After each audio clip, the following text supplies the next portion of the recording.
Stick this in your ear. The number one internet shock radio network. Shock me with that deviant behavior. Renegade Talk Radio.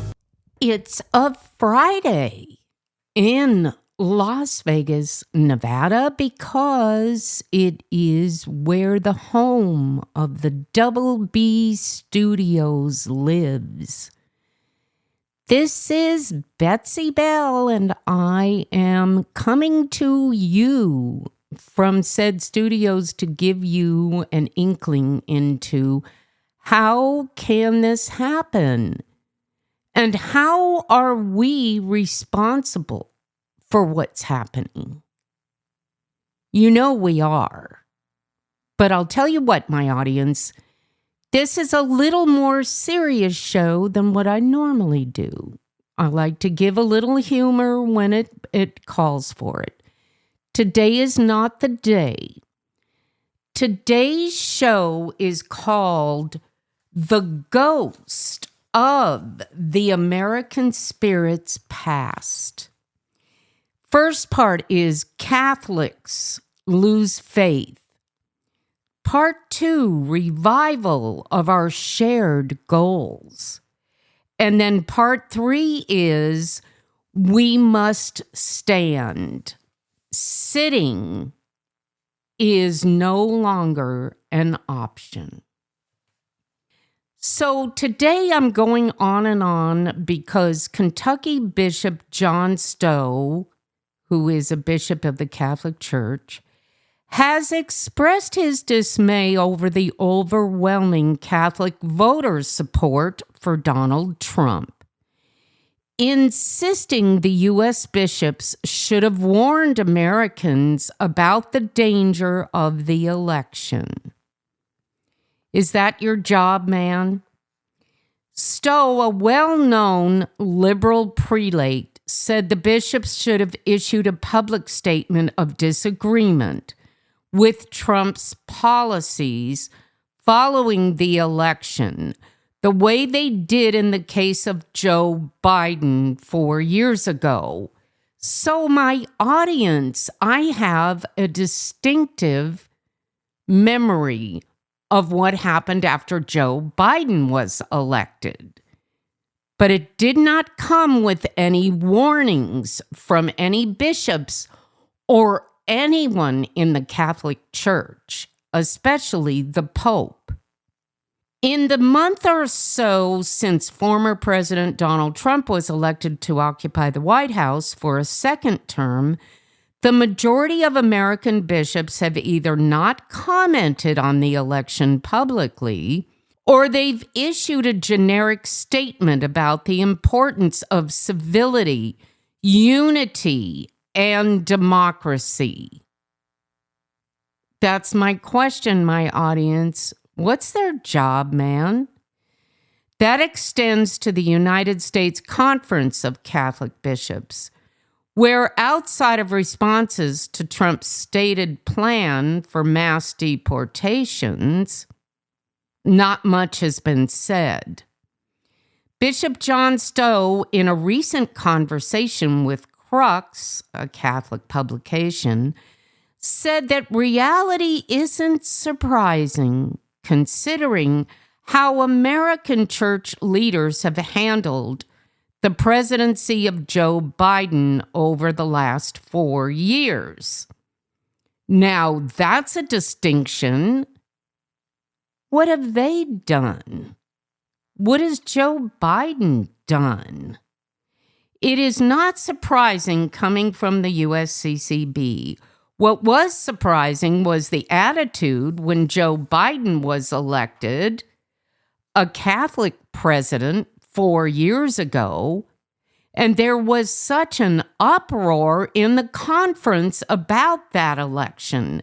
And because of that, I really had no expectation that there would be much said about the Trump election, said Stowe, a bishop of Lexington in Kentucky.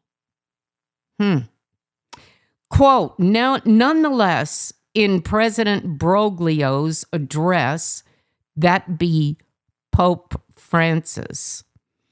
Addressed to the assembly, he did talk about the change of leadership in the United States, and in talking about how we all have to play our parts as if we're an orchestra and work together in harmony. There was no such harmonious recommendation during the Biden administration. He continued. I'm at a loss for words, my audience. There is a silent dissent or support for Trump, opposed to outright resistance to Biden. So this indicates that the church out and out opposed Biden. Could have fooled me. Not in my Catholic parish. But now I would like a clarification. Does the church play a role in the secular leadership of a country? Any country? Why? Do you, my bishops, have a job as leaders of the largest population of Catholics in the history of the world? Can I ask how many of your Catholics go to church? Maybe that's something you ought to take up, you old goats. After Biden's election, Archbishop Jose Gomez of Los Angeles, then USCCB president, gave an unscheduled address at the end of the bishop's 2020 fall assembly, where he cited the difficult and complex created by the combination of Biden's Catholicism and his pro-choice stance, and the unprecedented creation of a working group of bishops to navigate it. A couple of months later, on Inauguration Day, a statement from Gomez warned the Biden administration that they would advance moral evils. That's why Gomez is an archbishop and not a cardinal. The opportunity for something akin to the former has already passed, and the content of an Inauguration Day statement from the USCCB, if there is one, remains to be seen, though Stowe said he doubts that it would be as strongly worded as the one on Biden 4 years ago. The USCCB did not respond to a Crux request for comment on a potential Inauguration Day statement. We could at least make a statement clarifying those issues about which we disagree so vehemently, and the concern about Vice President-elect J.D. Vance, who supports Trump and is in some ways even more extreme than Trump, and who is a member of the church, Stowe said.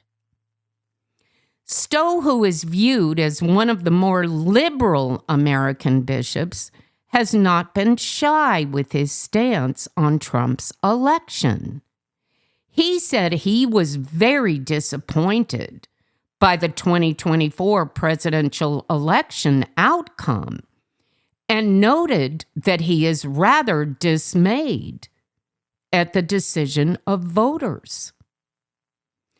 I find it disappointing that our church did not speak out more forcefully about the danger of this election, or that we failed to even issue as a conference of bishops an appropriately updated guide for voting, our faithful citizenship document, which merely had a new introduction and continued to assert that abortion is the preeminent issue, thereby practically endorsing somebody whose own position on abortion has actually fluctuated, he said. Now, yes, my understanding is he is speaking of Trump. But my audience, I'm perplexed, befuddled, and totally in a quandary about not only the Catholic Church, but the entire apparatus of it. I do practice my faith. However, I understand that I have the free will to do that. And I have made that a choice for my own life. I recommend that you take the lead from your own heart. I am sure that I have done the right thing for me. What I'm not sure of is what the purpose of the Catholic Church really is. Is it to promote religion? Is it to stand against evil? Or is it to be a guiding light for believers everywhere? I don't give a damn what they think of politics. And weighing in on an election is politics. Let me ask you this, my Catholic Church. If only 60% of your faithful attend Mass each week, maybe you need to take that up. And I don't mean with your collection box. Stick this in your ear. The number one internet shock radio network. Shock me with that deviant behavior. Renegade Talk Radio. Welcome back to How Can This Happen with Betsey Bell. I bet you're wondering, what is she doing today? I am really in a little world about the American spirit, the spirit of what it means. Not only to be American, but to be alive. And why America became a place in the world where people were just not only accepted, but they were cherished. They were appreciated. They wanted life to be better for everyone. So when speaking of all things spiritual, and I do mean that very respectfully, as there is something called the American spirit. We are all the embodiment of it. But what does it mean? Briefly but succinctly, a dozen years after the opening of the institution that would become the National World War II Museum, President and CEO Nick Mueller spoke to a Junior Achievement Hall of Fame. On the American spirit, what does it mean?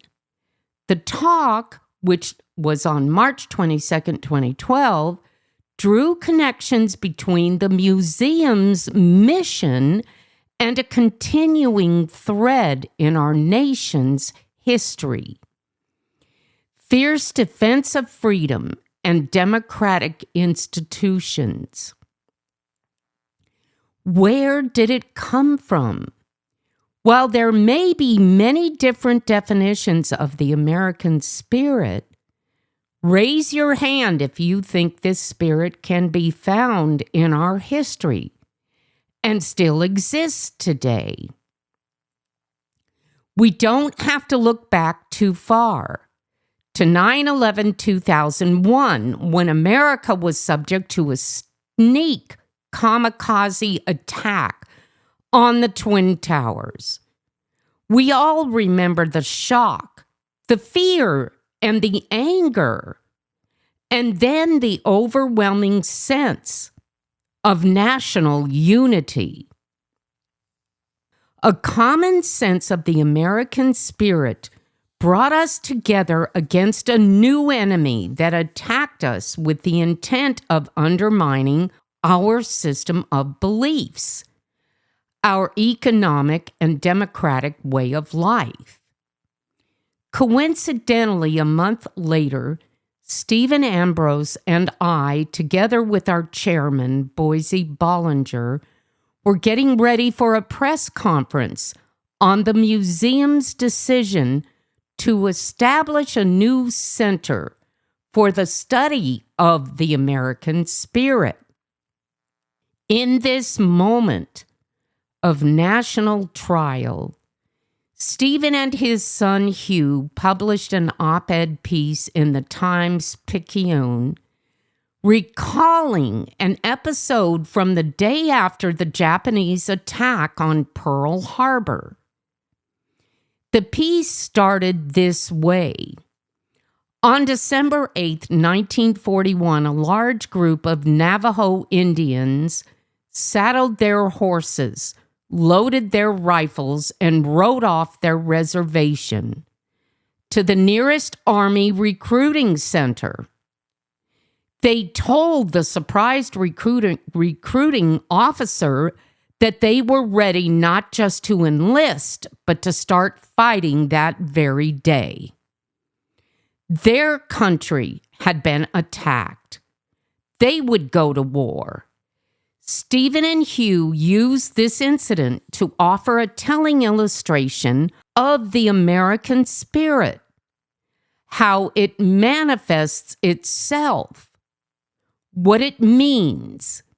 These Native Americans had not been treated very well by their government, by American society at large.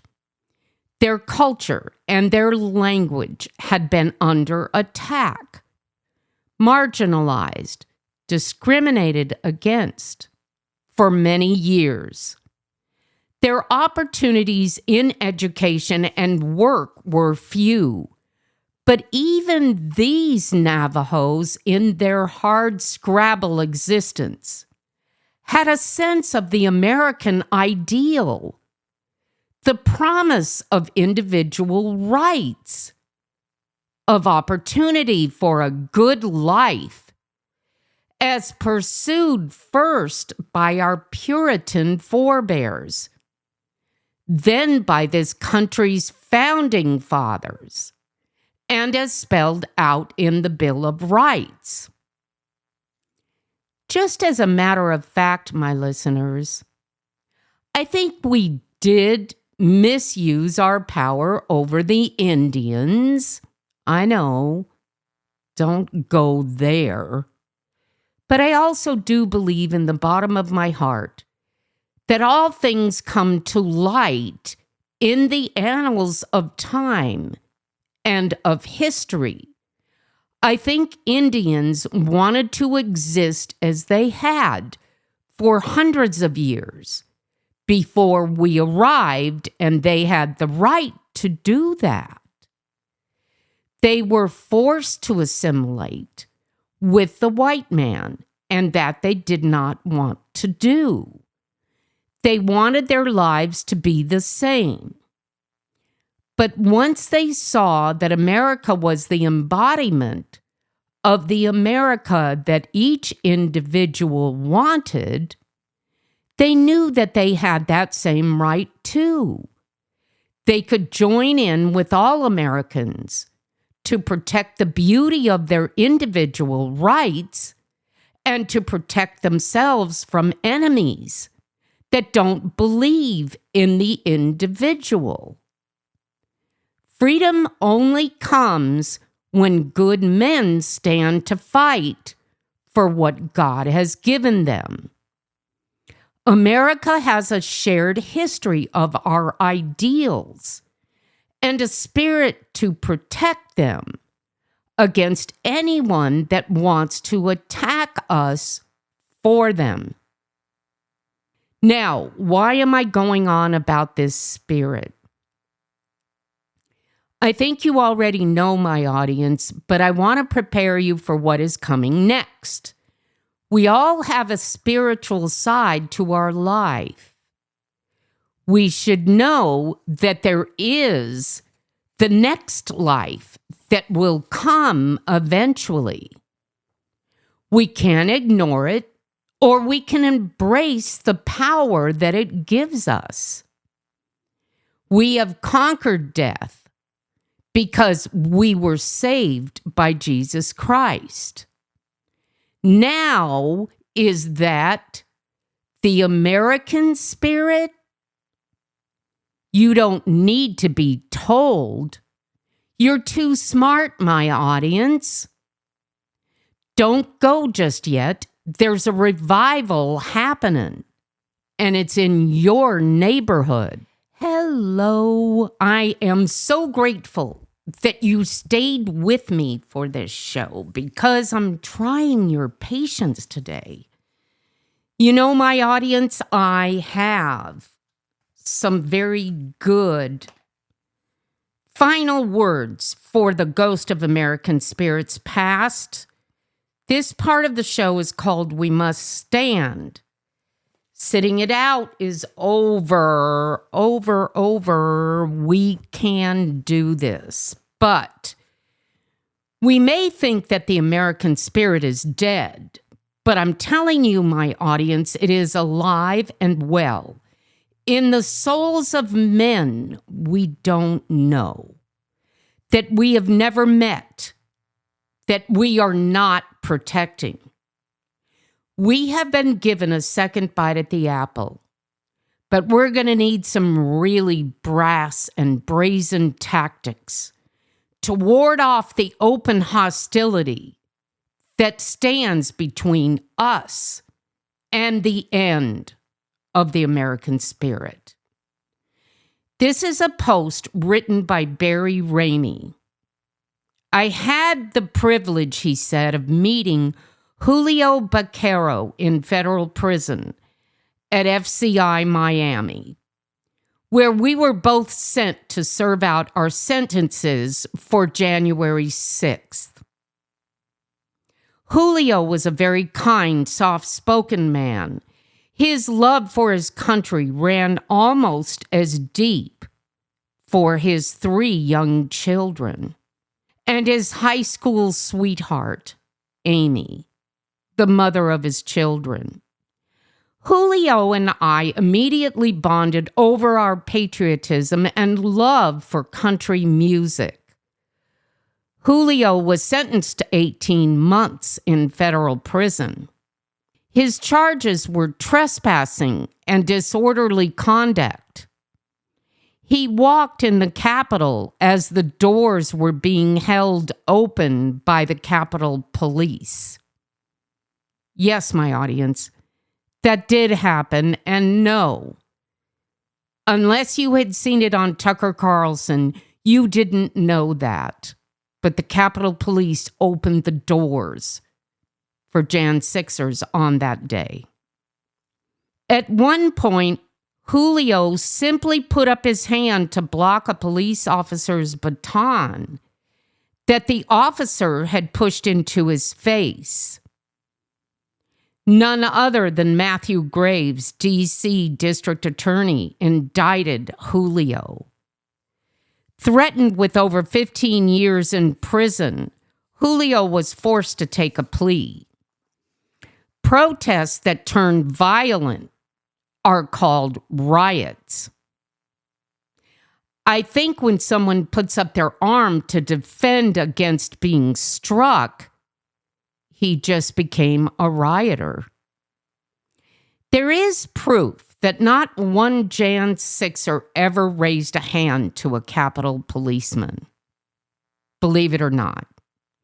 This is the same DA that gave 48 hours of community service to a pro-Hamas protester that punched a female Capitol police officer in the face. But Julio, being a Trump supporter, received 18 months for essentially trespassing. That's what they all ended up serving time for. You do know that, my audience. Julio, like many of us Jan 6ers, was using this time as a political prisoner to better himself. he and I read Thomas Paine's Common Sense, committed to getting other inmates to read the Constitution. We shared other books and compared notes and read the Bible. Julio was working out on the rec yard, sometimes 2 or 3 times a day. His constant commitment to self-improvement would take a tragic turn when one day Julio showed me his stomach and a lump that came along with some severe pain that had begun to develop. He thought it could have been a hernia. Julio made several attempts to seek medical care from the doctor at the FCI Miami, sending out several requests to be seen to no avail. Julio was left months unattended to by the doctor in charge, only giving him Pepto-Bismol. That's pretty abysmal, isn't it? Over 2 months of being mostly ignored, an officer who had a heart, I'm glad one of them did, saw Julio vomiting uncontrollably in his cell, and while the officer was doing his evening shift head count, he unlocked the cell and escorted Julio to the medical building. It was only then that he was sent to the hospital. About a week later, I got a call from my fiancé who had been in touch with Julio's fiancé. Amy had not heard from Julio in about a week, and she was worried sick. I was able to get some information from a case manager that he was in the hospital and that it did not look good. It would be a month before I would actually see Julio again, returning back to FCI Miami. Weak, sick, and 20 pounds lighter, I could tell by the look on his face that the outcome was not good. We hugged, and he told me the deal. He was diagnosed with stage 4 gastric cancer. And on top of that, FCI Miami, the Board of Prisons, was not willing to let him go on a compassionate release, even though he was set to be released 2 months later anyway. Julio would be released straight home, but he was admitted to the hospital where it was too late. He was too far along to respond to any kind of treatment. And on Father's Day in the hospital, Julio would pass away, leaving behind 3 children, the love of his life, and a mother who lost a son. I don't have the answer for what went wrong on Jan 6th. Do you think that the prisoners in Guantanamo Bay are treated this way?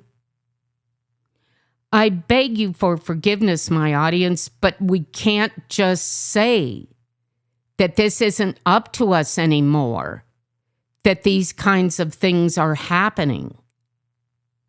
We can always think that we can't believe it happens, but we can't live with the consequences of inaction anymore. Our day has come. This is what happened. Really, Donald Trump knew that the government was functioning and how it went from hand to hand, mouth to mouth. And he decided that he had seen enough. But he had seen it firsthand. He knew that it was a confluence of citizens who were stealing taxpayers' money to enrich themselves. That is why congressmen spend millions of dollars to make $172,000 a year. Donald Trump made that decision based on his American spirit. Once Trump turned the tables over in the Capitol building, all hell broke loose. The powerful mob of senators and congressmen knew they were exposed, and maybe that they were going to be prosecuted. So they had to get rid of Trump no matter what. Impeachments, leaked phone calls, FBI chiefs setting up everyone that wanted to help in Trump's administration. Thus, we had 4 years of the deep state in a panic. They were going to annihilate our way of life and throw away all the remnants of societal norms and law-abiding life as we had known it in America. Think about this, my audience. What if Trump had never come along?